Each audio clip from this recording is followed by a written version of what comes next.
birthday to you.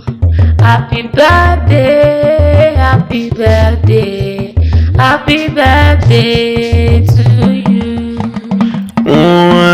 Alabefe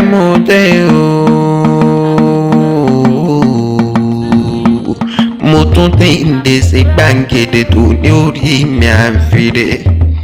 Mo ń dé torí ẹ̀gbọ́n mi pàtàkì tí ń ṣọjọ́ bí òní gangan ni.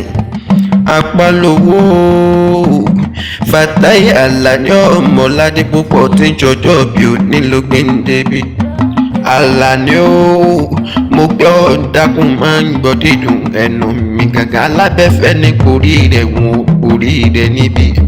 Mo ní ọmọ máa ń bínú pé mo bọ́ láyé mo gbé ọ lórúkọ orúkọ lápè lọ́ba ládéládé.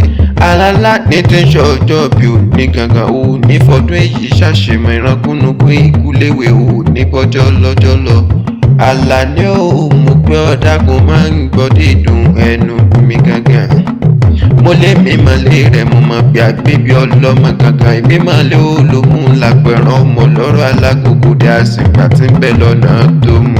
Ìwọ̀sìn mi kémi sí ọ̀nlẹ́tì ló mú lọ́jọ́jọ́ sí lẹ́fẹ̀dọ́ máa sìngbà lọ́nà tó mú. Èwú yan lódò mú lódọ̀tún àṣẹ̀gùn yan lódò lé olómù lòdì kàṣẹ. Òmùmùsí ọmọ àbọ̀rọ̀kù là ọmọ àbọ̀rọ̀kù lówó lọ́wọ́.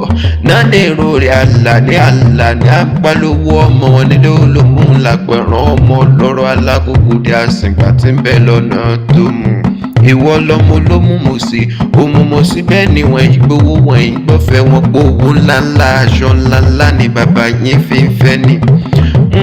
Náà fi gbẹbẹ́ wúrẹ́nu lòmù wọ́n gbẹ́ máa mú lọ rárá bàbá ta ní ṣẹgbẹ́ gbẹ́ràn. Àgùntàn kan bọ́ lọ́jọ́ lónú lòmù wọ́n gbẹ́ máa mú lọ bàbá ta ní ṣẹgbẹ́ gbẹ́ràn. Apalowo adìyẹ gangan jàrá ló bá nù lòmù wọ́n gbẹ́ máa mú lọ bàbá ta ní ṣẹgbẹ́ gbẹ́yẹgbẹ́yẹ.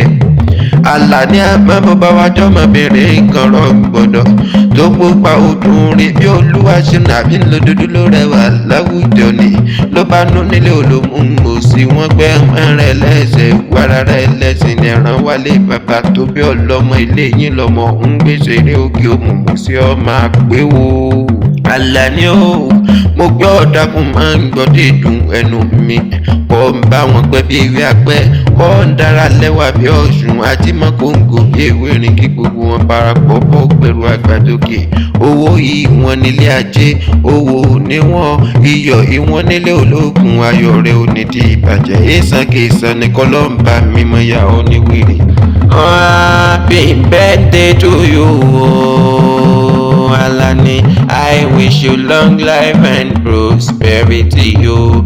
Bàbá wa níta ló ń kí ọ lọ́wọ́ sọ fún wọn pálábẹ́fẹ́ lórúkọ tí èmi ń jẹ́ ọmọ wọn nílé Happy birthday, happy birthday, happy birthday.